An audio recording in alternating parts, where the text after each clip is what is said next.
Good evening, everybody, and welcome to the fourth edition of The Meet with Big Pauly. I being Big Pauly, this being May 27, 2021, or the evening thereof. It's shortly before 9 p.m. Eastern Standard Time, 6 out in the left coast of the United States, and I guess it's 2 a.m. GMT. So I welcome you all to the chat. I'm just going to run solo tonight because I'm thinking, it's the day before Memorial Day weekend really starts in earnest. And a lot of people, I think, will be traveling over the weekend. Just figure, and once in a while, I'm going to do this. I'm going to do these chats all by my lonesome, because I like to hear what you guys have to think about the various issues of the world of sports and sports gaming. As you can see there, it's now I used to work at radio a long time ago. As we get rid of all the banners. And quite often, a host would have no guests, and it would be open phones. And sometimes those open phone shows wind up being very good. So I don't mind running solo for an hour and a half to 2 hours. It's nice to be talking to you all once again. Well, last week, we had Tom Vogel from Wrestling's Finest on. The week before, we had Anthony from Bleacher Bums Gaming, and the week before that we had Rob, exclamation point, or as I like to call him, Virginia Rob, which is in term of endearment, don't get me wrong. So let me just show you a few things while we wait for everybody to get in. This is my merch store, and it's located at streamlabs.com / Big Pauly's World of Sports Sims, all one word, /merch. And I added a couple of things to it this week. I add designs when they hit me. You might have noticed in some of the sports markets of our great country that New Era released a new series of baseball caps for all 30 teams, and in some of the markets, like ours, Tampa's, it did not go over very well because they kind of misrepresented what the Rays were. Instead of having, like for instance, they had 813 on the cap, the Rays cap, and so that was kind of the inspiration behind the 727 cap T-shirt and tank top. I got a few other designs. If designs hit me, I will just run it. I'm not a graphic artist, and I'm not a fashion designer by any means. I'm kind of like the Dr. McCoy of sports gaming. Damn it, Jim. I just play sports games. I'm not a fashion designer. I'm not a graphic artist. So if you like what I do, feel free to pick up a few of these things. Board games never bored me. That was a saying I came up with a few years back. I got the dice on a mouse pad. I have the T-shirt, a recent design that I did, a photo that I shot of a whole bunch of dice in a bowl. Maybe somebody would like it. If Andy Warhol can paint a Campbell's soup can, I figure a shirt like that could sell. So those are the designs. I'll think up a few more, and I'll put them on the merch store. It's Big Pauly's World. Let's do this again. When we get past all the https / streamlabs.com and then / Big Pauly's World of Sports Sims / merch. Also, hello, Brendan Baker. Hello, Brendan Baker. Best weekend of the entire year when you're live 12 miles from the Indy Motor Speedway. It doesn't get any better. Indy in the month. Oh, we're going to talk about that. We're absolutely going to talk about that. Indy in the month of May, ready for my 37th consecutive 500 this Sunday, and it's back on Memorial Day, and they're letting crowds in. It's wonderful. Not counting the crap / 2020. Oh yes. Also, let me show you this. This is Big Pauly, the Big Pauly's World of Sports Sims Facebook group. I got 15 members. And as you can see, I was promoting the show that we're now doing. Actually, why do I keep saying me? It's me, not we. Got a mouse in my pocket, maybe. And I did a little funny with the Facebook promo that's on YouTube that looks straight, but as I did it on my phone, they gave me this thing with a whole bunch of.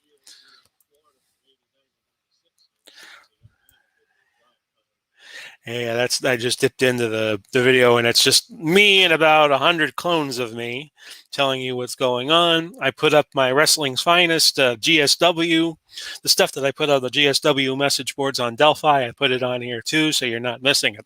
So that's Big Pauly's World of Sports Sims, the Facebook group, spelled exactly the same way as Facebook. So how you doing, everybody?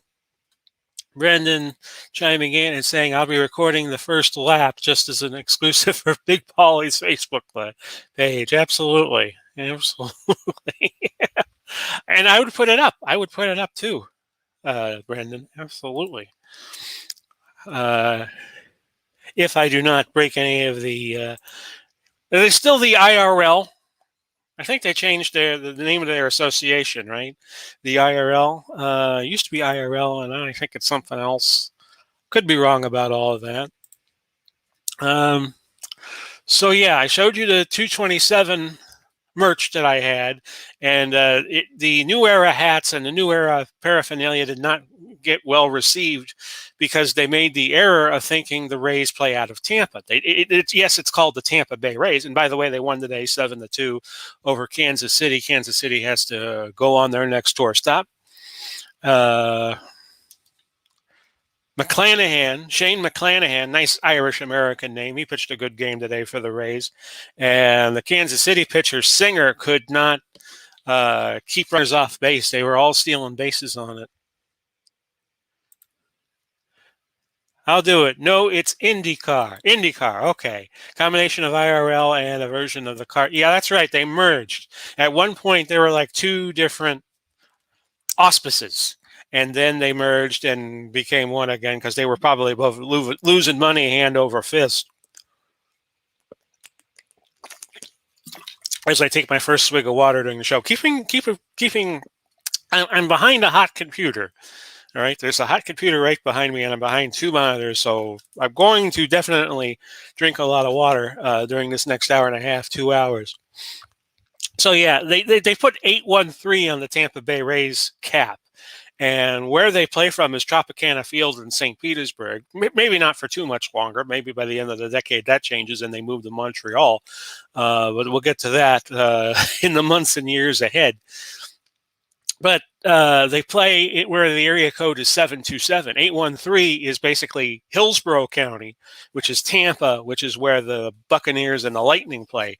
The Rays still play in Pinellas County. And I like it that Pinellas County has something. The Tropicana is like about 10 miles from my house. So, yeah, and they're calling it Cigar City. You know, Cigar City is Ybor City, which is like kind of like on the southeast corner of Tampa, Ybor City. And it's a very nice place to go spend the night, Ybor City. But they were misrepresenting what Tampa is all about. It's like they didn't know because they don't know. And everybody just kind of found it appalling here and here in Tampa, in the Tampa St. Petersburg area. It's not IndyCar. Yeah, that's right, Brendan. I already looked at that. I know a few others are doing shows tonight, and I just wanted to do a show just for the sake of doing a show tonight. I didn't want to do any guests because it's Memorial Day weekend, and a lot of people will be heading out of town tomorrow, probably going on vacation, coming back on Monday, probably. And we start a new month of June. And we start heading towards the summer months. Of course, we're going to have the NHL and NBA play later into the end of their seasons. They probably won't end until July. Of course, the Lightning just advanced 4-0 over the Panthers, and they're waiting to play Carolina and Nashville. I look at my phone. Yeah, the game hasn't started yet between Nashville and Charlotte. Not Charlotte, but Carolina. Carolina plays out of Raleigh, North Carolina. And they don't play till 9:30. Enjoying a cigar at this moment, very fast. Yeah, but St. Petersburg is not really known for anything. I think they will eventually, if they stay in Tampa Bay, they may have to move to Tampa. And they already had an idea of moving the Rays to an area right near Ybor City, and they would still play in a dome, but the dome would be like the where the Vikings play. The Vikings, it's a dome, but it's a very nice-looking dome with a plexiglass roof, and they were thinking about doing that for the Rays. That fell true. There have been many proposals as to where to put the Rays when the lease at Tropicana Field runs out in a few years. There's also been talk about maybe doing a Tropicana Field 2 in the parking lot of the current ballpark, and that would probably not be a bad idea.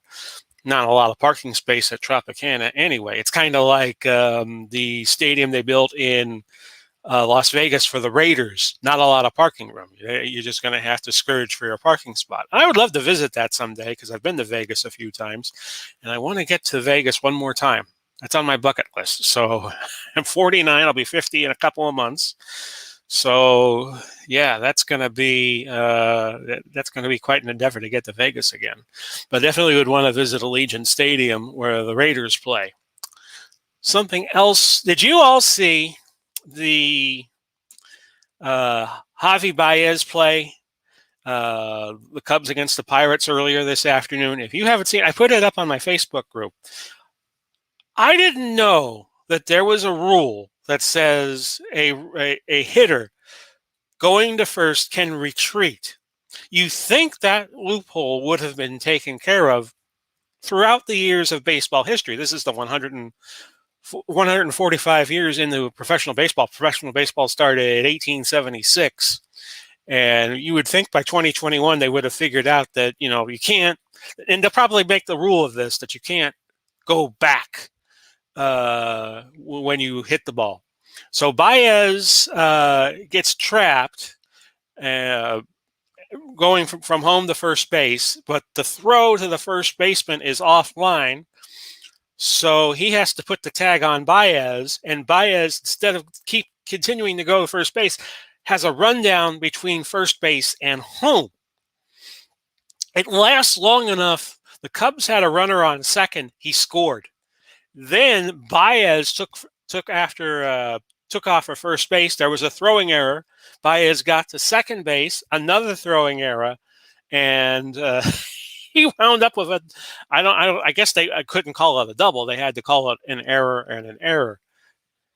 As we say hello to Harris Jessup.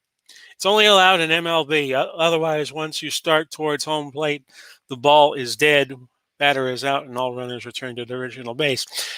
But Harris, they're going to change that rule after that, after what we just saw today, that the runner cannot retreat once he has hit the ball. That's an interesting little loophole in the rule that will probably be closed toot sweet probably at the end of the 2021 season going into 2022. And welcome to the chat, by the way. So yeah, that was a crazy play. I don't know if it was crazy that whether you credit Baez for the base running and then finding the loophole in the rules, or the Pirates just did not have exemplar defense, probably a reverse exemplar defense. Reverse of an exemplar defense.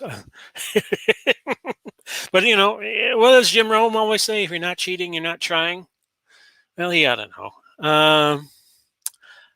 Another topic I wanted to get into was as I look around, I sometimes, the way my monitors are set up, I just dart to the left and check the chat. What's with the fans? What's with the fans at Major League Baseball games and NBA games? They're out of control. There was the person at Madison Square Garden who I guess spit at an Atlanta Hawks player, and there was an incident involving popcorn being spilled, and not in a good way, on another basketball player. I think it was in Philadelphia. See, I don't really follow the NBA that much, so I'm kind of at the mercy of you guys on all of this. And there were a couple instances of fights in Major League Baseball games, the most recent being the game last night between Houston and the Dodgers. Last time I saw fans being this out of control was like the mid-'70s. Once in a while, once in a blue moon, you see an incident, but you don't see a cluster of incidents like we have just seen. I know some of you have never seen the Boston-Phoenix Classic game, the fifth game of the 76 finals, where that one of the craziest NBA games ever, of course. And Brent Musburger's voice. Brent Musburger just had his 82nd birthday yesterday, so I wish him happy birthday wishes. His voice raised a few octaves about a dozen times during that game. And there was an incident after Boston took the lead with a second to go in the second overtime, and they ruled, yes, Phoenix still had 1 second left, that a fan came and just started beating the stuffing out of the referee, which was Richie Powers. And that was the game. Talk about loopholes. We were just talking about loopholes with Baez of the Cubs.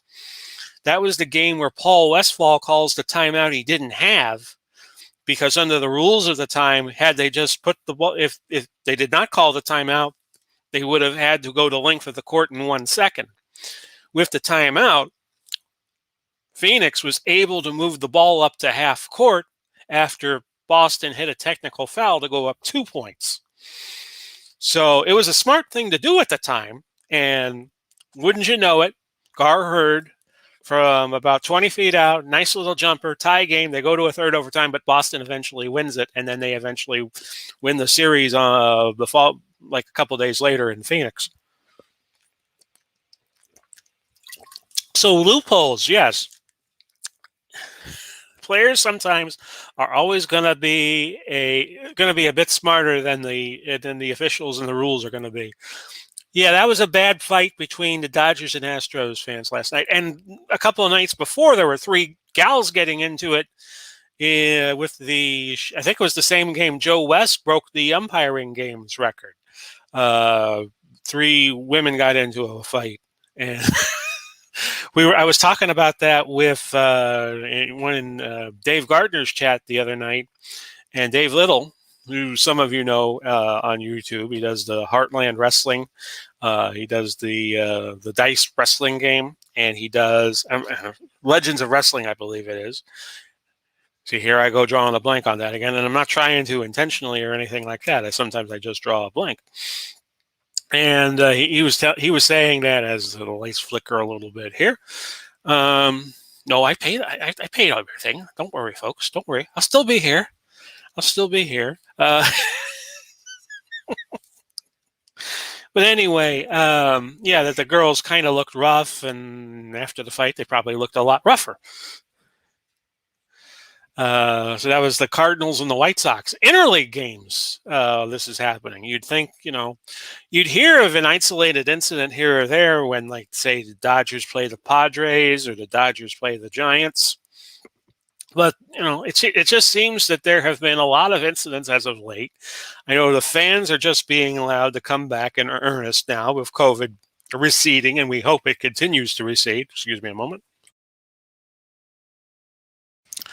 And we hope things continue to the point where everybody who wants to go see a game can, vaccinated or not. Hope the vaccines kick in and we have this herd immunity situation take place, so we can get life back to normal.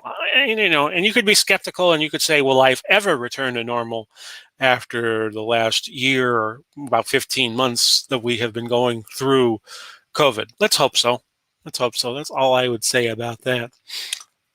Speaking of the NBA, another thing I notice, I see this maybe once a month, maybe twice a month, is that these NBA players, when they commit flagrant fouls, there seems to be a common denominator, and that is they strike another player in the groin. What is that? I'm 50 years old. I'm almost 50 years old. I'm 49. I'll be 50 3 months from now and change, because it's May 29th. My birthday is September 6th. I understand that when you are young, because I was young once, growing up at Largo High School, Largo, Florida, and Largo Middle, and Anona Elementary before that on the southwest side of Largo, Florida. I understand that maturity, you get mature in many ways, and you do immature things when you are a child. In a lot of different respects, relationships, sexually, things like that, where you learn maturity and you learn grace, and when we all go through that at our own pace, and sometimes when you don't go at the pace your parents want you to, at least when I grew up, you will know about it, because you'll get This was long before, they stopped telling the parents not to punish their kids in such a way. But what is with the NBA players, and this happened most recently with Lakers and Sun games. One of the Lakers hits a jump shot, and he just happened to know how to kick a Suns player in the groin. And every once in a while, I would say maybe this has happened maybe half a dozen times this year, you hear about college basketball players or basketball players in the NBA hitting each other in the groin. I'm like, ugh, why? Why do that? And, I would really like to see the league go after, maybe they could have different lengths of flagrant fouls where if you strike somebody in the groin, maybe it's given more weight than punching somebody out. Because that's, some of these basketball players are going to want to procreate, and you keep hitting them in the groin. That's not going to happen. Let me get back to Brendan's favorite topic, which is what I like to call the day of the 1100, which is the Coca-Cola. Is it still the Coke 600 or the Coke 0600 NASCAR has, and the Indy 500? The Indy takes place first on NBC. I used to love the Indy 500 when ABC had it back in the 70s and the 80s, because I had a feeling. Now, of course, this was before they started carrying the race live, but I think the way they edited it, they treated everything with the utmost respect. I'm old enough to remember the 81 Indy 500 with Bobby Unser and Mario Andretti having a little back and forth whether or not Bobby Unser broke the rules by passing cars under yellow flag. But you got to keep in mind, the yellow flag system in the IndyCar, I think, was pretty much brand new back in 81. It's not like NASCAR, that NASCAR has had it forever and ever. So yeah, I'm looking forward to the 1100. I don't really know who the favorites are, especially in Indy, but it's going to be wide open, and may the best race course driver win.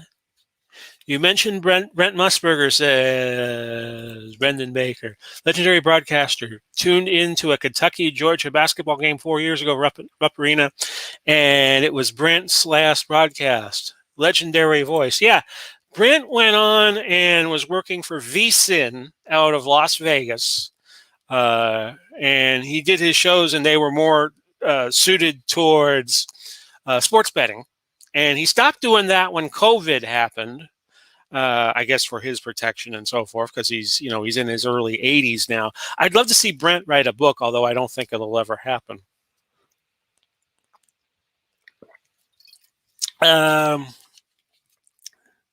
Love to know more about, Brent did. I think Brett bet on some games he was broadcasting, and this is just my speculation. And if this is what he did, hey, he's a free man; he could do whatever he wants. But I have a feeling that when he got the job with VSiN, he just fit in with them so well. And the problem with VSiN is it really didn't take hold. VSiN's doing very, very well, though. You could catch them on a lot of the regional sports networks in the morning, not Bally's, which I have here in Florida. But if you watch, say, if you're in the Northeast and you have NESN, NESN, you could watch the morning show that they do. And it's the material they do is very, very good. Very good indeed. Musburger fits Las Vegas like a glove, and he's doing the Raider games now with, I think, Orlando Pace. And from what I hear, he has done a very, very good job with that. He had in 1980, he had a legendary fight with Jimmy the Greek Snyder, and I think they were very, very good friends. And it was just a rough patch for Snyder and Musburger. I just read, by the way, Chris Andrews' book, speaking of VSiN, Then One Day, it's called. Then One Day. I totally recommend it to you all. He was a sports handicapper. He worked the sports books, and he has a cousin, Art Banteras, who was also into the sports books, and I read his autobiography back in the 90s when I was briefly living in Marietta, Georgia. So I've read one cousin's book, and now I've read another cousin's book. And I said, hey, I said on Twitter, it was a good book, and he responded to me. So Chris Andrews, yeah. Then One Day, it is called. Then One Day, period, ellipsis. And it's a very good book. I would totally recommend it to you all. I also just read Short Days and Long Pays. No, Long Days and Short Pays by Duke West, who was a professional wrestler, minor league professional wrestler in Indiana and Ohio, mainly, who apparently did some jobs in the AWA back in like the 70s, maybe 80s, but mostly the 70s. And he was a policeman in South Bend, and he talks about, how good it is. Well, not good, but his exploits in the ring, because wrestling is just like every other sport. Not everybody makes it, and some people have to toil away in the minors, and that's what Duke West did. And like I said, he was a cop in South Bend, Indiana, and a very good book. And he met some people who were stars like Moose Cholak and Bobo Brazil, and nice little peek behind the curtain as to what life as a wrestler is like. So I'll recommend that book to you. Long Days and Short Pays by Duke West. It's on Amazon. That's how I got it, and I was reading it on Kindle. Not to be confused with Bo Kimball, the great player from Loyola Marymount back in around the 1990s. So yeah, I was also, I was talking earlier about the Rays and the Lightning. Lightning doing well, and nobody seems to know the status of where the Rays going to play in a few years. The local news was saying that there might be collusion between Stuart Sternberg, the fellow who owns the not the Tampa Bay Lightning, but the Tampa Bay Rays, and some Montreal business concerns. And there's been a lot of back and forth about all of that. And I'm not making any allegations. I'm staying the heck out of it. But I just have a feeling there has to be something wrong with the Rays wanting to move to Montreal. Montreal was a city who a couple of decades ago couldn't support baseball, had dwindling attendance problems, just like the Rays do now. And if you were the owner of the Tampa Bay Rays and you made the conclusion that, yeah, I need to move the team, wouldn't you move it to, say, Charlotte or Las Vegas? Las Vegas might wind up getting the Oakland A's, of course, or Portland, or San Antonio, where they could probably use the Alamo Dome for a little bit before spruce up the Alamo Dome, because nobody's using the Alamo Dome except, I think the Spurs used it for a while, and then they started with another more cozy basketball arena. Hate to see him retire, the only NFL player older with me. Other big news here for Indy. Oh, yeah, Adam Vinatieri. That's true, Brendan. Adam Vinatieri did retire this week. I didn't even put this in my notes. Legendary kicker. Of course, he kicked one of the great field goals I ever saw in the snow against Oakland in that tuck rule game, which New England won, and that propelled them to the Super Bowl that year that they beat the Rams, and nobody was expecting them to beat the Rams. One of the great kicks ever. And yeah, I thought Vinatieri had kind of lurked back a little bit, but he was still going. He was still going last year, wasn't he, Brendan?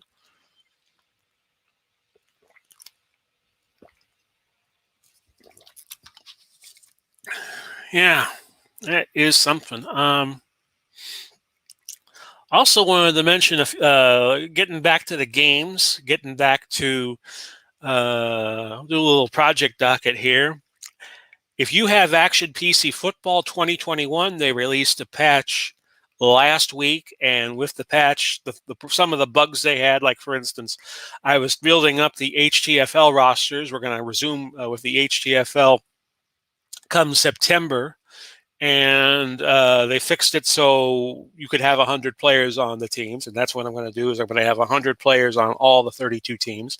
I made a ruling as to how teams, old teams without that don't have a current city to play in, like say Oakland. Like there's no longer an Oakland Raiders, or the Boston Patriots, or the Brooklyn Tigers, and the Phoenix Cardinals. They're all going to play in Vegas, because Vegas is kind of like, until Vegas starts getting players, which is probably going to take like 10, 20 years, and I don't know how long I'm going to be doing this. But that's where all the vagabonds are going to go. Like like for instance, in season 1, I had San Francisco and Oakland playing together, but this year I'm going to have Oakland, Boston Patriots, Brooklyn, all these teams that that played in cities that no longer have a team. They're going to be the vagabonds. They're going to go to Las Vegas and they'll play as the Raiders. So Vegas will be well improved in season 2 of the HTFL. He was out on injury, says Brendan Baker. Probably out for good, announced on Pat McAfee. Well, McAfee's doing anything and everything. I know it was a color commentator on SmackDown, because I think he was wrestling for a little bit. And I know Adnan Virk did not last very long on WWE broadcast, and I think an adult website was trying to how does a sports commentator commentate on pornography? I've always thought about that. I think Howard Cosell did that in Bananas. At the very end of the movie Bananas, the Woody Allen and I'm trying to think of the woman. She was in Mary Hartman. I'm trying to think of who it is. Louise Lasser. There's a scene at the end of the movie. First off, there's a scene in the movie where Cosell does play-by-play on an assassination, and then at the very end of the movie, he he calls the play-by-play on that little thing that happens on the wedding night. Thank you very much.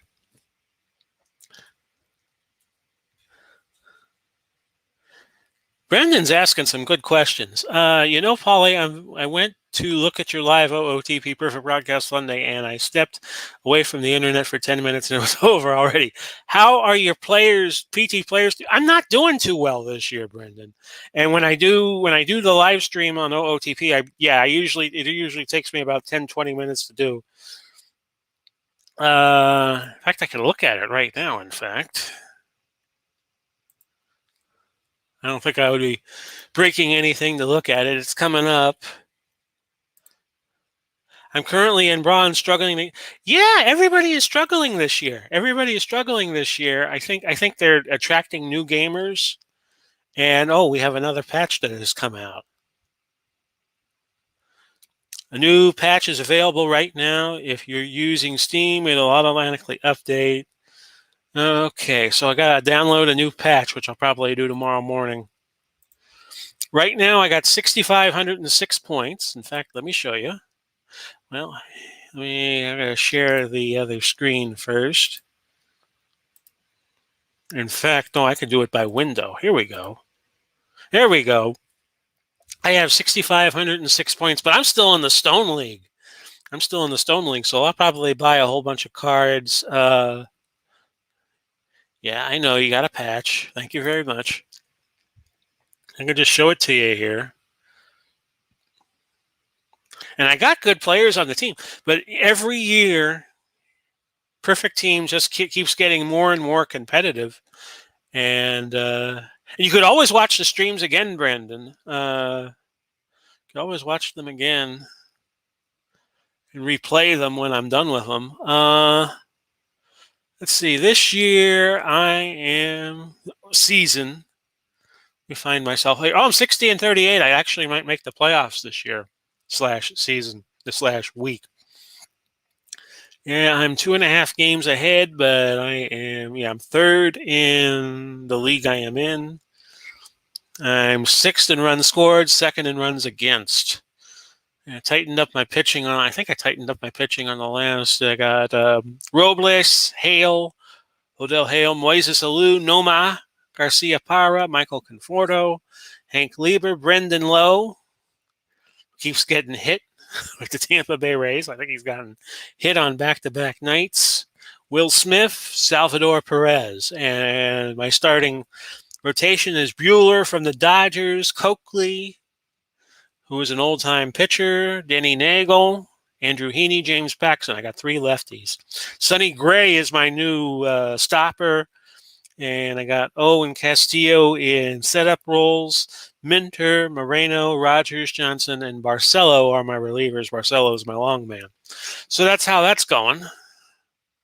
And I'll do that again on Sunday. Yeah, I gotta keep calling packs. They'll help you.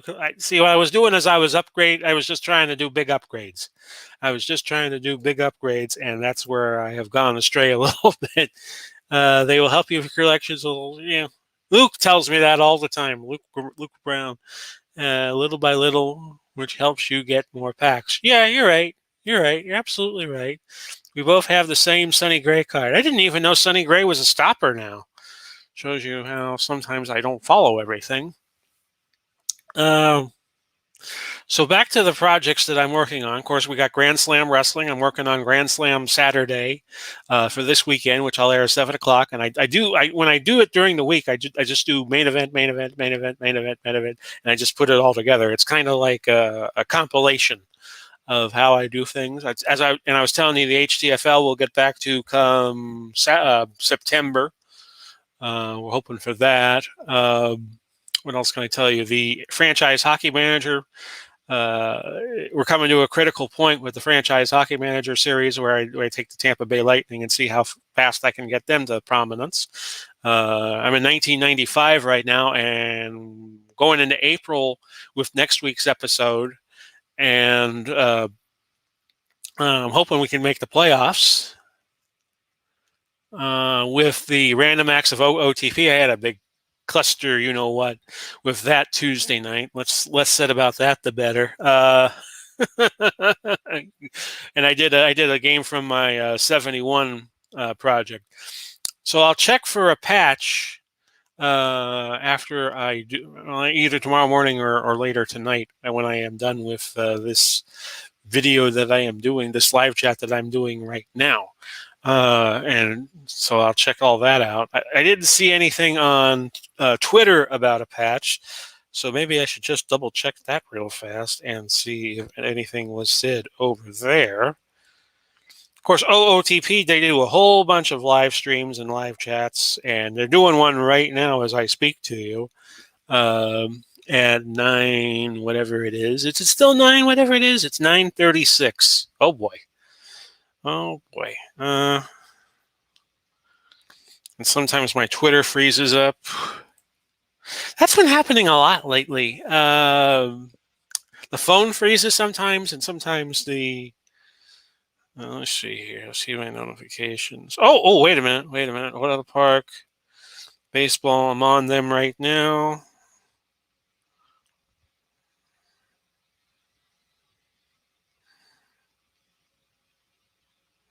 Brand new patch 11 hours ago for version 22.554. Okay, so I'll check that out. Luke Brown, how's it going, sir? You must have heard me call you. I was just mentioning because we were talking about OOTP Perfect Team. And that's why that came up. Glory Days Boxing, by the way. We're revamping the format for that. I know, again. We're going to use Steeler fans model, except he uses 40 fighters and I use 20. And we're going to have a welterweight title fight tomorrow between Carlos Palomino and Carmen Basilio. And there's always the coach up with Big Pauly that I do on Sundays at 6 o'clock or thereabouts. We have had great success with the 76 Buccaneers, 3-0. And no, I didn't play around with mod. I just know how to call basic football. I think I know the weaknesses of the Buccaneers, and I think I know how to scramble around them. So my Bucs are 3-0. I'm going to die if we make the playoffs, because right now we're 3-0, and I don't think we're going to be able to beat out Oakland and win the AFC West. In 76, Pittsburgh's too good. Oakland's too good. The Bucs played every other AFC team, and they played Seattle. So We're 3-0, yes, but I'm not. I'm still not. Still don't have OOTP 22. Yeah, I hear you, buddy. I hear you on that. But the Bucks going 3-0 has been a very big surprise to me. In Pro Strategy Football, I use Pro Strategy Football for the coach up, and I had a little time, so I figured I'd do the $76. Oh, I was not, Brendan. Howdy, Luke. BP was saying all kinds of smack about you. Good guy. Good guy. So yeah, that's pretty much how that rolls. So I think I've updated you on everything. Trying to think. OOTP Perfect Team. Yeah, I'll sit down and I'll open up as many packs as we can. I'll probably make the playoffs this week, so I'll probably have a lot. But I got to get that. Yeah, I'm shocked we're 3-0 too. I'm shocked we're 3-0. I just play meatball football. I don't try to do anything fancy. If it's 2nd and 1, 3rd and 1, and then I try to use free play action on the short yardage situations, and I don't do it every time. It has gone swimmingly for me, and I don't know what I'm doing right. You ever have that happen in life that you're doing things right and you don't know what the hell you're doing? That's how I feel about the coach up. There are some simulations that I have seen, be it APBA or Action PC. Not mine. I tried a few years back before I started doing the streaming. Playing with the $76 and the $77, and in of course in real life the $76 never won a game. I never won a game with Action PC, and in '77 they went 2-12, and for me they went 2-12. Except we beat Dallas and New Orleans, and we didn't beat New Orleans and St. Louis. That's right. In '77 I beat the Dallas Cowboys. A couple of defensive touchdowns on that. So as we roll along, I'm shocked the team is 3-0. Yeah, I am too. I have been thinking. Yeah, I never know what I'm doing, Luke. Yeah, I hear you, buddy. I hear you. What's the future of sports is going? I've been thinking about what the future of sports is going to look like now that we have looking like that COVID's in our rearview mirror. It may not be, because they might have to cancel the. I know there has been talk about canceling the Tokyo Olympics that takes place in about 6 weeks to 2 months now. They're still talking about maybe canceling the Tokyo Olympics. I think if they cancel it this time, they should just give Tokyo the next Olympics available. That hasn't been awarded yet, which would be 2032. 2024, I think it goes to Paris, and 2028 it goes to Los Angeles. Paris has had a lot of terrorism the last few years, so I don't know how that's going to go. Los Angeles gets it in 2028, and then maybe you give Tokyo 2032. So I kind of wonder what the future of sports is going to look like, and how these teams are going to make money. Hopefully the fans return. Hopefully everything goes back to normal. But as we've seen, what's normal anymore? What's normal anymore? Future of sports, gambling. Exactly, Luke. Now, I don't know if you and Brendan, I know you're in Indiana, and Luke, I know you're in the Kansas City area, I think, right, Luke? Florida is going to get into sports betting. They've already signed a deal. Governor DeSantis has already signed a deal with the Seminole casinos here in Tampa. There's one in Tampa. There are a couple down in South Florida in Broward. And yeah, Casey, thank you, Luke. But they're getting ready to have sports betting here. The only thing they're not going to be able to do is let people gamble with the apps. That's the one thing Florida shut down, is they don't want sports betting on the apps like you see in a whole bunch of other states, which is going to kill their market. Like, for instance, here in the Tampa Bay area, we have the Seminole Hard Rock over on the east side of Tampa, right where 75 and I-4 meet. DGs, thank you for stopping by, buddy. If Future of sports will be rollerball. Yeah, exactly, exactly. Great movie, great movie. Now I'm very partial to the old version with James Caan and John Houseman, the guy who's trying to control Jonathan E. Uh,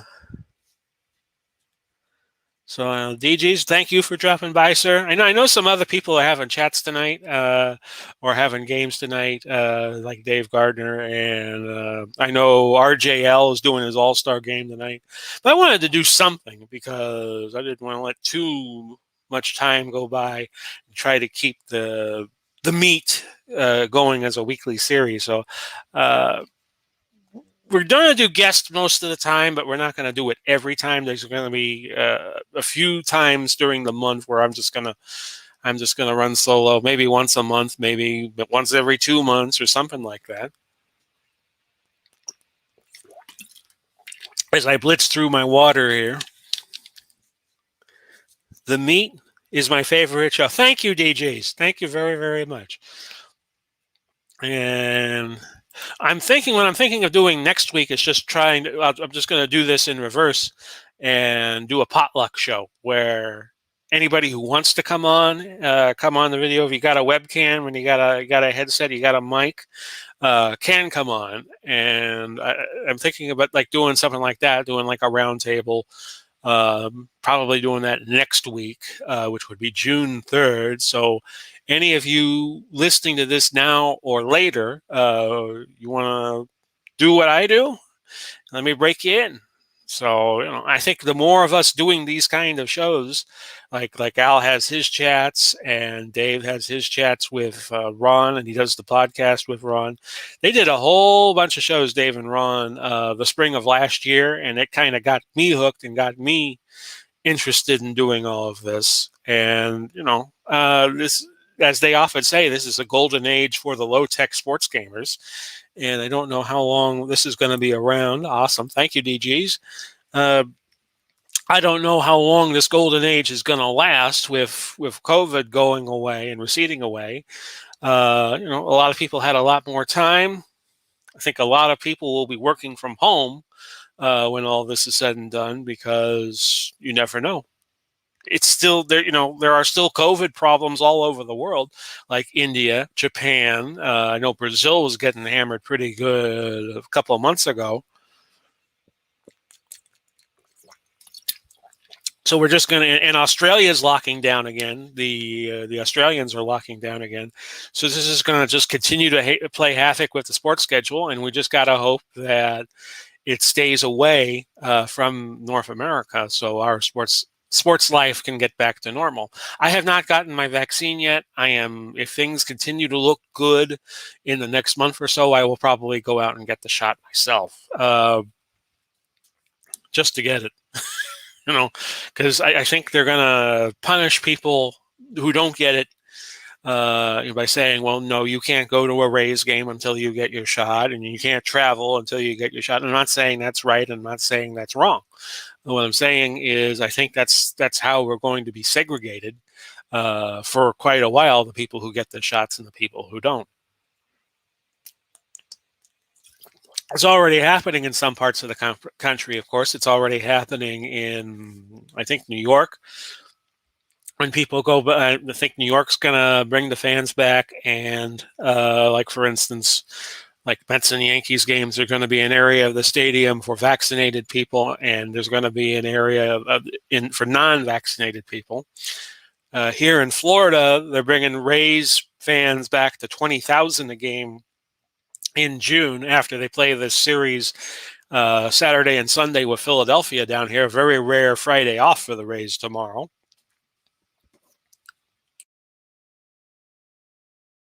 Sorry, folks. Just had to burp off cam. That's what happens when you drink too much water, but I have to stay hydrated here talking to y'all. See what else was there. So yeah, the future of sports, I think they're going to be more, I think you all in the chat are right. They're going to be way more dependent on gaming, gambling.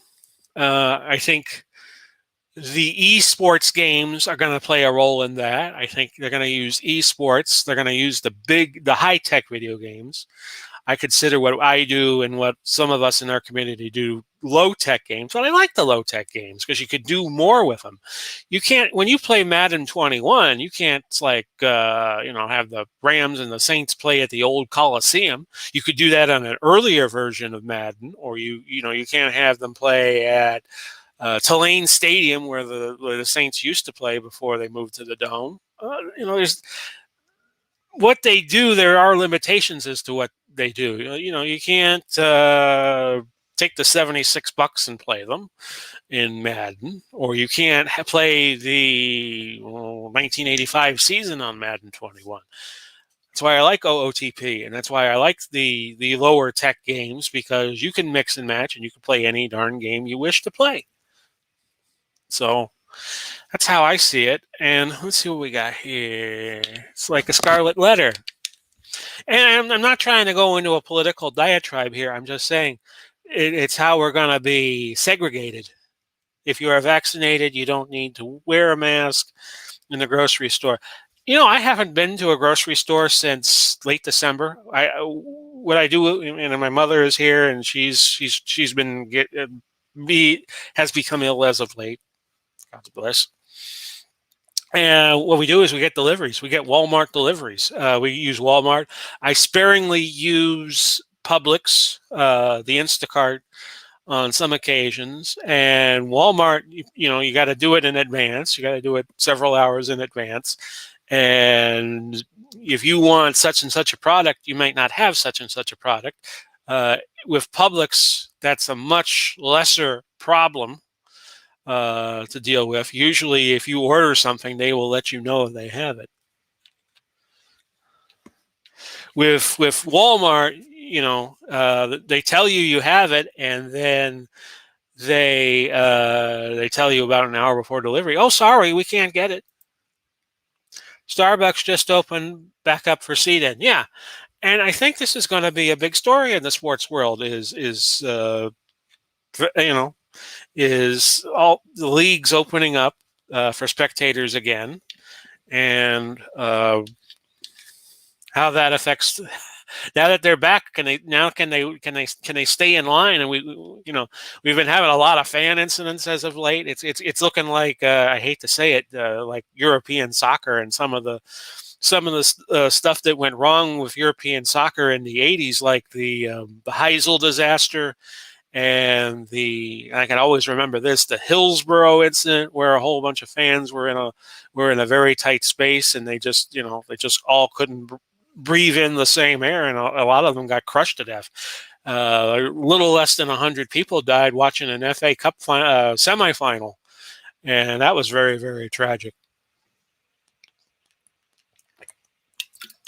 The Hillsborough disaster and the Heysel disaster. The Heysel disaster, I think, was more fans rioting, and which led to a problem, and a whole bunch of people were killed in that. And I hope that's the one thing I am not hoping for by any means whatsoever, is these fans incidents continue to rage out of control, and we have fans just going to the game being killed.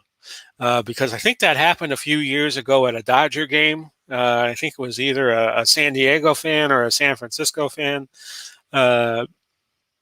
We've had a lot of. We just had the other day we had that shooting in San Jose. I just hope we never see a day when that happens at a ball game. But at the same time, I figure it's going to come one of these days. I'm just hoping it never happens. Hoping it never happens. So, let's see here. I'm closing out my notes.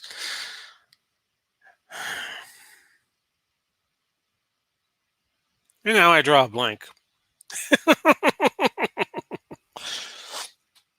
Let's see here. I'll show you a couple other things. Hang on. I'm going to show you my Twitter feed.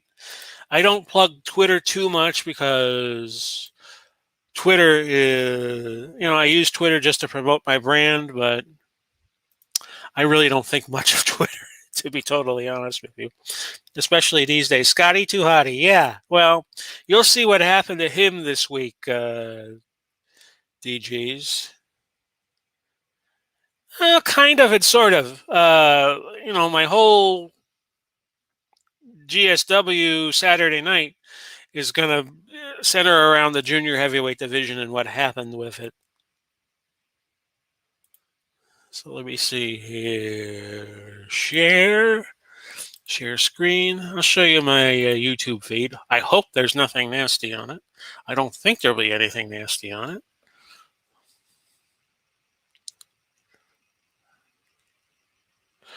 This is how my YouTube screen looks. Not my YouTube, Twitter. Some people talking politics. That's fine. Problem with Twitter is sometimes somebody posts something and you don't see it.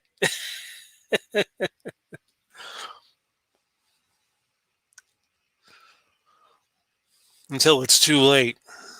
By the way, my Twitter handle is, I'll show that to you here. This is what my home screen looks like. BPWOS, BPWOSS. That is my Twitter feed.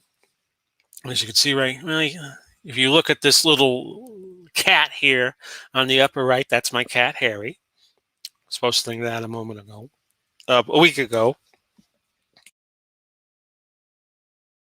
Because one of the people I follow on Twitter had her or his cat.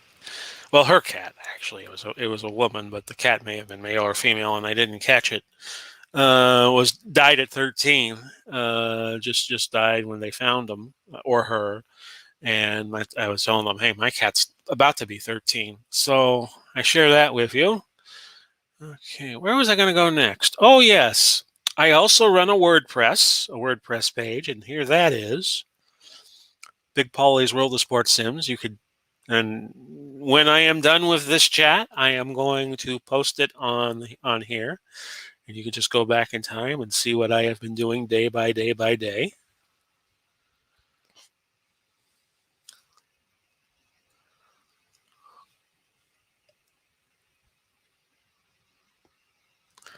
And I think this will go. Yeah, I had Anthony of Bleacher Bums Gaming a couple of weeks ago. And I think this will go back all the way to the 1st of May.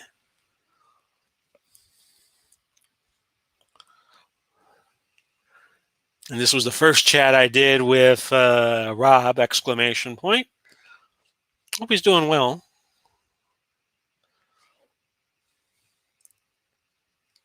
And I was on Rob's channel May 3rd. He was kind enough to have me on. That's pretty much it.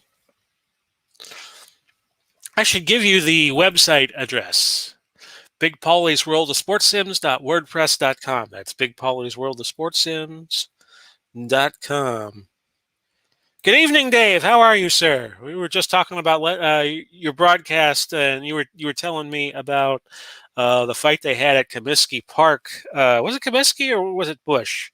Between the three women. We were talking about that and how unruly the fans are talking to each other. How unruly the fans have been getting since they have returned from, they have been brought back with COVID receding, and we continue to hope that it recedes. Dave, everybody saying hello to Dave. I love Dave's Elite Basketball League. Puts a nice little spin on the NBA. It's kind of a promotion and relegation kind of deal you got, Dave, right? White Sox. It was at the Sox Park. Well, they used to call it Comiskey, and now it's some ridiculous brand name. I think it's Guaranteed Rate Field now. I just always call it Comiskey. Another thing I shouldn't get into a diatribe about is these corporations renaming the sports stadiums. But the sports teams got to make money.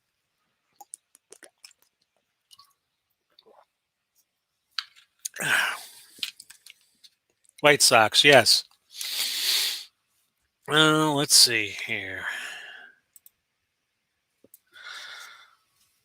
I thought I did put that down. Hang on, folks. Okay, there you go.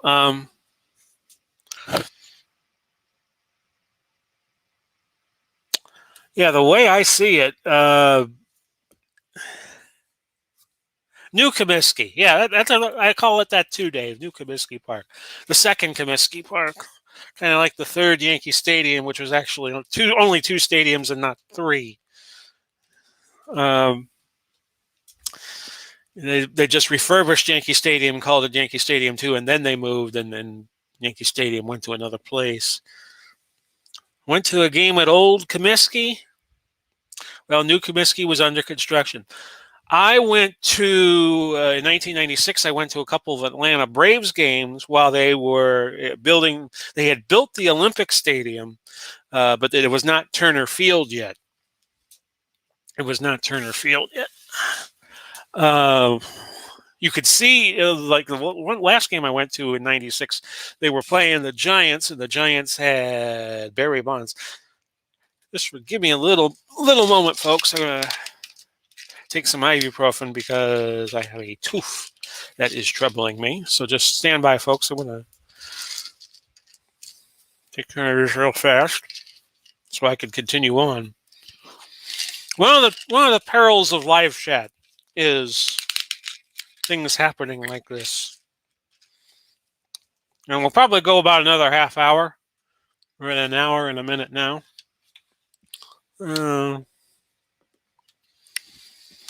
Yeah.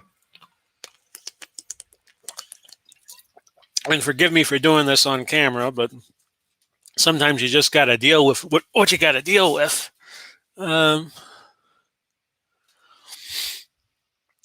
Yeah. Feeling a little better now. What was I going to say? Yeah, I've been to Turner Field. I went to the Georgia Dome. I went to the Georgia Dome when I was living in the Atlanta area in '96. I went to a series of high school games at the Georgia Dome because that's very big on Saturdays. Because it was artificial turf, of course, back then, and you didn't have to worry about because there is no grass. It was just a rug. So they let a whole bunch of the local schools play their openers in the Georgia Dome. And one Saturday, my 25th birthday, I went to. They played a game at noon. They played a game at 2:30. They played a game at 5, and then they played a game like 7:30. They played 4 games. Actually, of course, it went a little longer because sometimes a high school game could take longer. Football games could take longer than they intend to take sometimes. And they let the Cobb County teams, which is like Marietta, play at the Georgia Dome. And I said to a security guard, "Could I walk on the turf for a minute or two? I just wanted to feel how it felt." And it just felt like a normal rug like you would have at your home. It didn't feel like anything special. How they got players to play on it all these years, I do not know. It would seem to be a kind of a rough place to land on if you got playing football. So yeah, got a scratch there. So looking forward to the races over the weekend with the Indy 500 and the Coke. Is it still the Coke 0600? I do not know. Here I am talking sports, and I don't know a few things. See my little right behind me. I got the Super Bowl 25 seat cushion still, and I have a nice little photo frame of Mickey Mantle and all of his cards through the years. So let's see. We'll do maybe about 30 minutes more, maybe a little less than that, 25 minutes. Anything y'all want to throw at me? Give it a shot. You were all talking about Scotty Too Hottie. Well, I'll give you all a little spoiler here. as to what happens with Grand Slam Saturday. I'm not going to say who is the junior heavyweight champion now, because I played it out today. But I'll tell you, Scotty 2 Hotty will not be the junior heavyweight title after the 20-man battle royal in Tokyo. What happened was Jericho was in his Monarch of the Mat tournament. Chris Jericho, who was up until the point you saw Grand Slam Saturday last week, he was the junior heavyweight, or they were about to have a match on Grand Slam Saturday this week with Scotty 2 Hotty, and there was a title change there. I'll just give that away. And then Jericho had to face Viscera, junior heavyweight against a super heavyweight, and Jericho got injured in that, so there was the need to find a new junior heavyweight champion. So that's the benefit of coming to the Meet with Big Pauly, is sometimes I will give you spoilers about what happens, but it's not like the wrestling world does not have people giving away spoilers as to what happens at the WWE tapings. Like, for instance, the night the show they had Andre turn heel on Hogan, I knew a few of my students my fellow classmates at Largo High, and they told me all about it, long before it happened. And if you were watching how the magazines were running stories, like the Aftermags, and of course the Aftermags, they just made it up as they went along. You could see Andre was going to turn on Hogan, because the WWF, they always did the slow burn. When they wanted to flip somebody, like they did with Savage turning on Hogan leading up to WrestleMania 5. Let's see here. Dave asks a good question. Was I an athlete back in the day? No, I was not. I was just always somebody who was interested in sports. I had the spine curvature. That I think it's called scoliosis.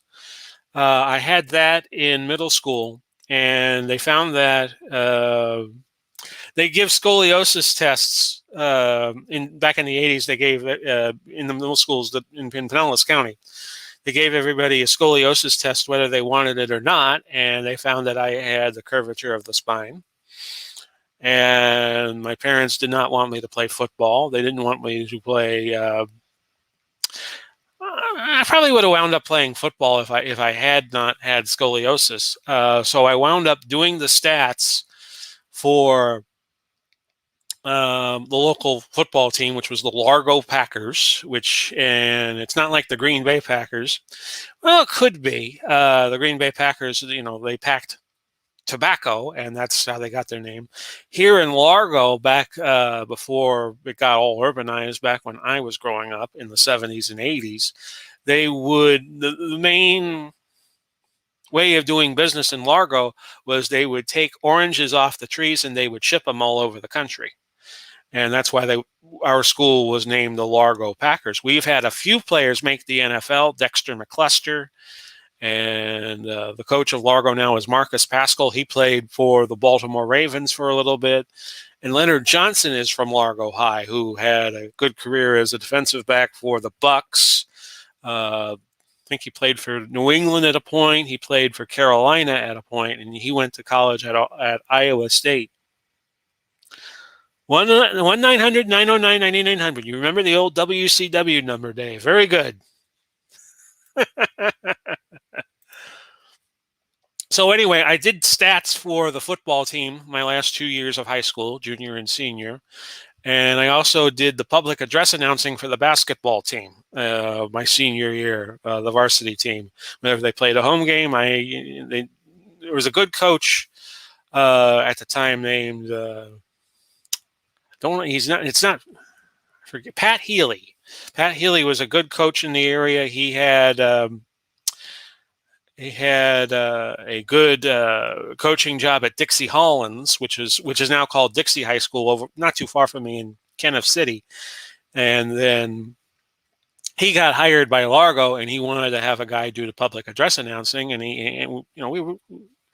he was a teacher, and I was a student aide. I was a student aide because he would take the delinquent students and just put them in a holding area. and I was an aide for him, and that's how we struck up a relationship.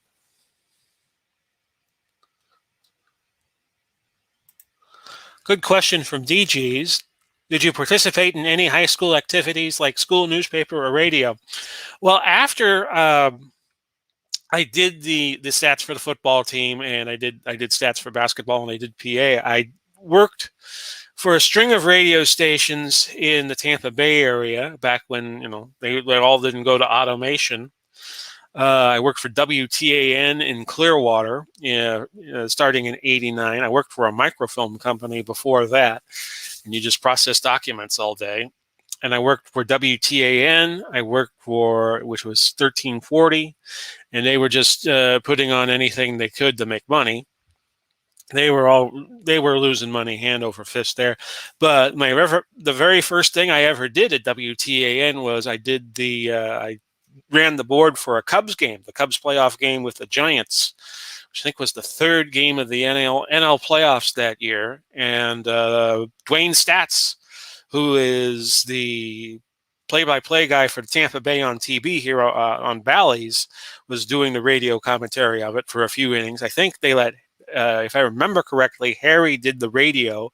Harry usually did TV, of course, on WGN, but they let Harry do radio the first 3 innings and the last 3 innings, and they let Dwayne do the middle of the game.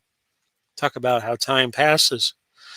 So I did that for a while. I worked for some syndicated radio networks that are no longer around. I worked for it was 760 AM here in the Tampa Bay area. It was then called WEND. It became WBDN eventually when it changed ownership. And let me see, I also worked for a syndicated radio network for a couple of months in northern Florida, White Springs, kind of like where Interstate 75 going north meets with Interstate 10. I worked for an outfit there, and I missed Tampa too much. I came back home. So, see, who else did I work for? That's about it. That covered and in 1996, I went to Atlanta. I've been doing jobs here and there ever since.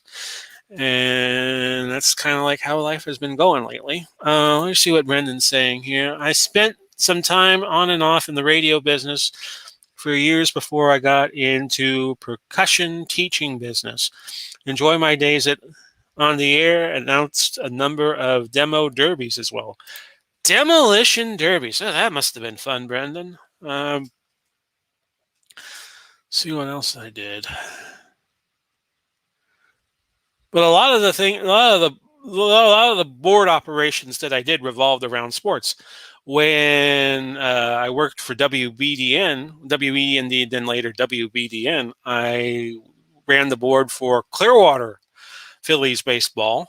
And we also would do the spring training games. And one of the guys that did spring training back in the early 90s was Todd Callis, the son of Harry Callis, who now I think is the lead broadcaster with the Houston Astros. So there's that. I'm leaning over to read all your chats. Funny enough, Dave, marching band became my career.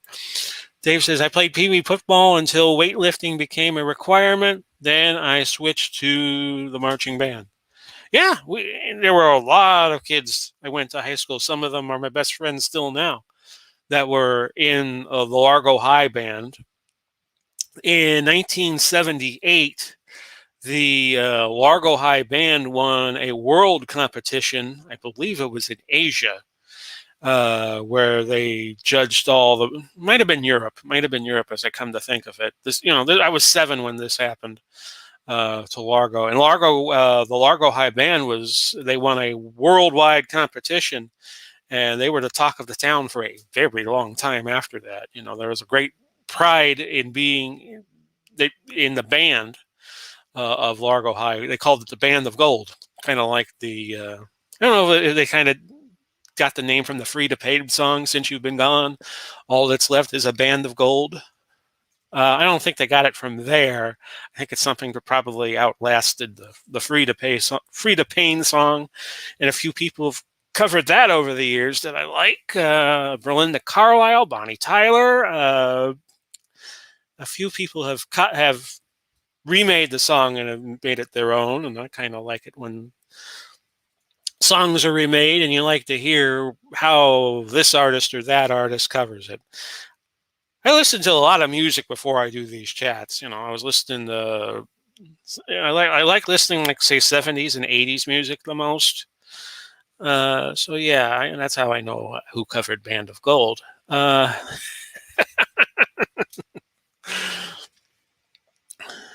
My cousin, let me put this up from DJs. Thank you guys for chatting with me here.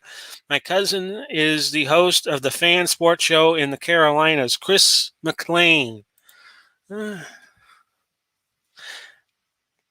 do y'all think of sports talk radio these days? I really think there are a few very good people in sports talk. I tried to get into sports talk radio here in the Tampa Bay area. The first talk station here, sports talk station here, was 910 WFA. It wasn't WFAN, it was WFNZ. It had nothing to do with the fan. It had nothing to do with Don Imus or anything like that. What we got here? Best version of Band of Gold is Chris Farley singing it and dancing for David Letterman. I will check that out. I don't think I have ever seen it. Yeah, I could imagine Chris Farley putting a little spin on that song. Let's see here. There were at one point here in Tampa a few years ago. There's like 4 sports talk radio stations. Now there are 3. There's 620. I think 1010 is still doing. 620 is the big one, the Sports Animal. That's what iHeartRadio owns, and they get all the Rays and the Lightning games, except if they're both going on the same night, like we just had last night. We had the Rays playing on one channel and the Lightning were playing on another. Usually 1250 gets WDAE, which used to be 620 WDAE. Gets whatever's left, and they also 970 WFLA, which is the big talk station here. The station that used to have Rush Limbaugh, may he rest in peace. See what we got here. So I'll definitely check that out after the live chat here. I never knew Chris Farley did Band of Gold. Since you've been gone, all that's left is a band of gold. See what we got here, guys. Let's see here. Down to about 15 minutes before I'll skedaddle on you all. I was just looking at see what's going on. Red Sox fan, he's doing Pine Tar baseball. Go check that out after I'm done. I'm going to go check that out after I'm done. And Anthony on Bleacher Bums Gaming is working on a new project, Glory Days College Football. See, I get this right on my phone. So I know when Dave goes, and I know when Al goes, and I know when some other people that I trust go. Also, like RJL's baseball series. RJL he did his All-Star game tonight. I'm kind of curious to see how that went. And he kind of puts his own little spin on baseball, which I enjoy. Let's see here. Yeah. What else was I going to say to you all tonight? Can't think of it. Working in White Springs, Florida. Okay, there was a radio network outfit in White Springs, Florida. Talk about a jarring experience. Talk about like working at a small town. I'm a city slicker. I'm not. See what Dave was saying there. No spoilers, but the All-Star game was a great broadcast. Oh, I'll definitely check that out in the next day or so, Dave. Yeah, the All-Star game. Sometimes it's good. Sometimes it's not so good. So if he had a good All-Star game, more power to him.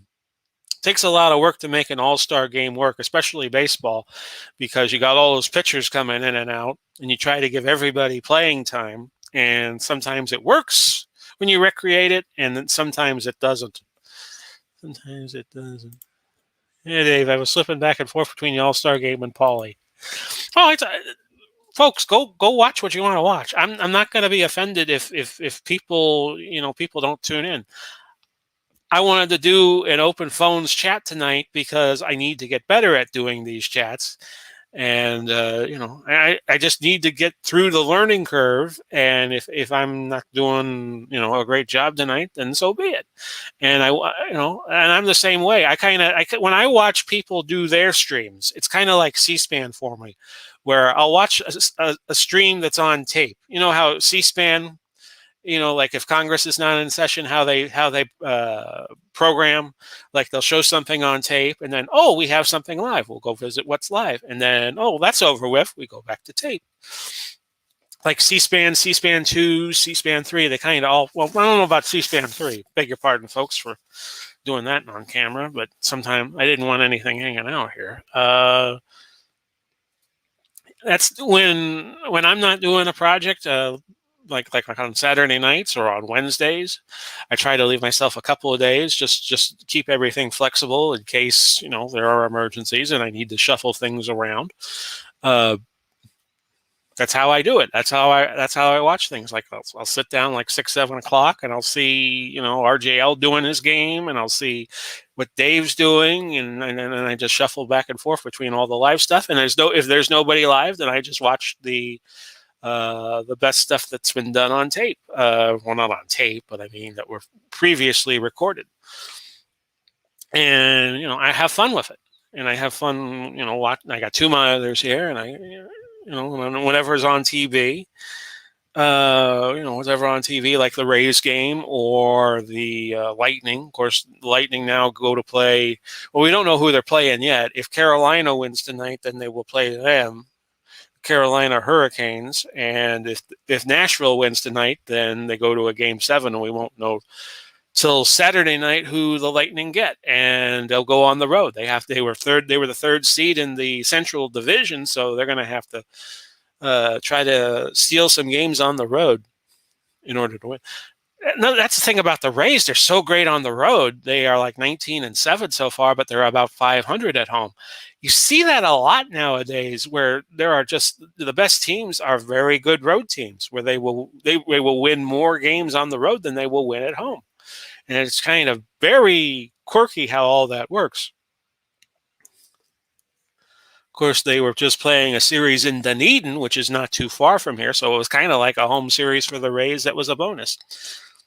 Do you play non-sport tabletop games like D&D and war games? No, I don't. But I'll tell you a story about that. I knew classmates before school who would gather in the cafeteria, and they would play for an hour Dungeons and Dragons. There was also a Dungeons and Dragons game that was based on Star Trek. That was kind of, was one of those games where you could play different things, and you could play different angles, and it kind of stretched out into affinity. It was a Dungeons and Dragons like game. I know Star Trek has had tons of games. Of course, I was interested in Star Trek when I was a kid. I'm more of a Star Trek fan than I am Star Wars, but that's just me. And they would play. Some of them would play Dungeons and Dragons, and they'd try to teach it to me, and I was kind of like, And the Star Trek games fascinated me. If anybody knows where those early '80s Star Trek kind of D&D like games are, let me know. I'd like to look into doing that. What started it off for me was about 1986 or 7. I saw an ad in Street and Smith's baseball preview. I think it was. I'm more inclined to think it was 1987. And they had an ad for Sherco's Grand Slam Baseball. And I got that. And I got the all-star teams, like the all-franchise teams. And I would put together like the best from the National League against the best of the American League. And I would do the 20, there were still 26 teams in Major League Baseball then. And I would do what Al does now with his, once in a while he'll do a one and done tournament where you just play one game, winner advances, kind of like March Madness. one game, the winner moves on, and then so forth. Although I never finished that tournament. I did the same thing. Then the next game I got was Status Pro Football, and I know I got that in 87, covering the 86 season. And I tried to do the same thing with that project, although I never finished it. Status Pro Football takes a long time to play. All my childhood friends played D&D, so I played along, says Dave Little. I enjoyed it until I discovered Statomatic, and then I never looked back. The next game I got, and this was probably around 1990 or so, was Pursue the Pennant. Because a lot of people were playing Pursue the Pennant when I was like a senior in high school, and they were selling me on getting Pursue the Pennant.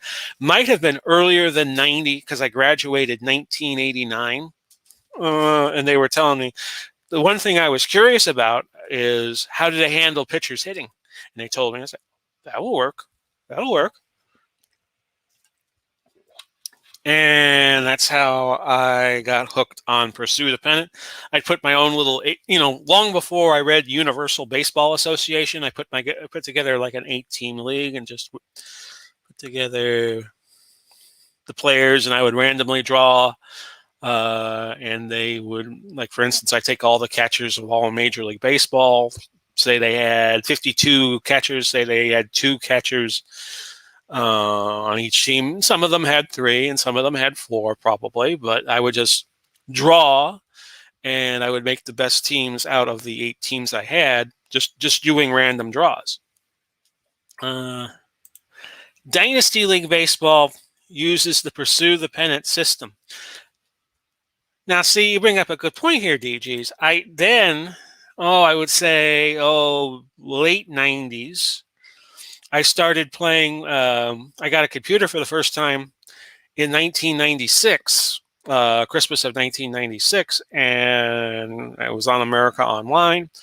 And right around the time I got the computer, I got a game at Countryside Mall, which is one of the big malls here in Tampa Bay, called Old Time Baseball. And Old Time Baseball you could pick your choice of 2 legendary announcers. They had Kurt Gowdy and they had Mel Allen, and they would call these games, and they would put together these teams, and they would call a game for you, like, say, between the 41 Dodgers and the 27 Yankees.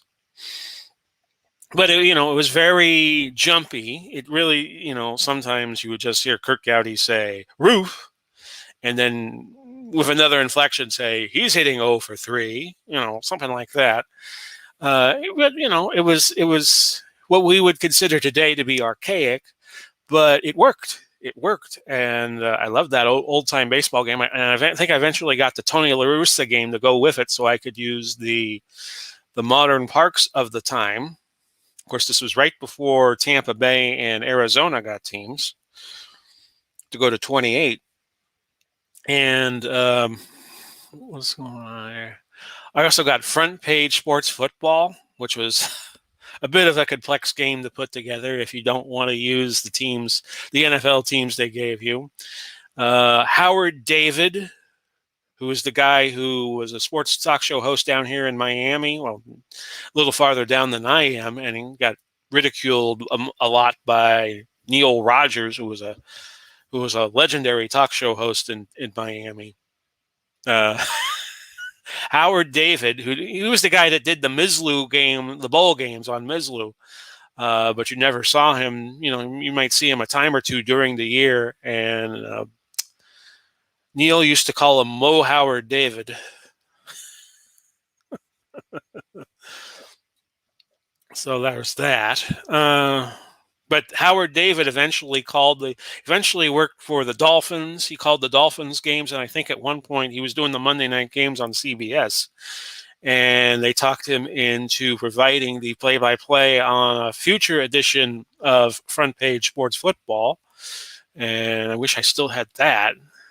But it was those Front Page Sports games, baseball. I had Front Page Sports Baseball. They were very complex games because there were limitations what you could do with the modeling. For instance, if you wanted to have a draft league in Front Page Sports, now this is going off my memory. I don't know how accurate I'm going to be. You had to have, like, for instance, if you wanted to have a draft league, you had to have all 20. You had to have a 28 team league.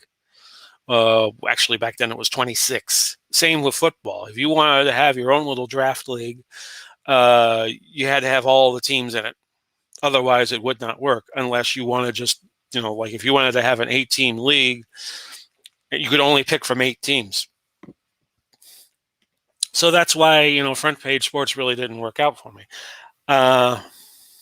In the late 2000s, I got hooked with Action PC. I've been playing Action PC football since, I want to say, 2008 or 2009.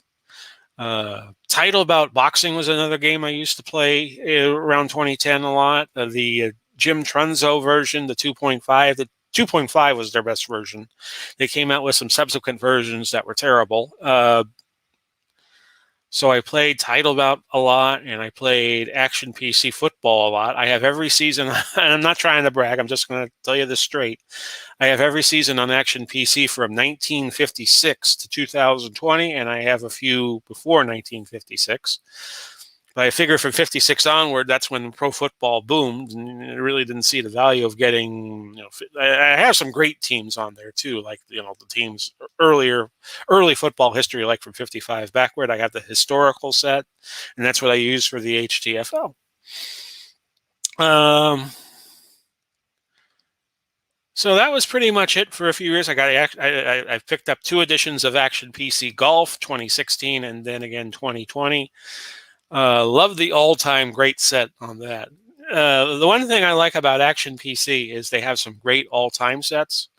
Would love to see somebody do tennis. I'd love to see Action PC do tennis, but I know there's a game called Time Travel Tennis, but it costs way too much money to get all the good players. Let's see here.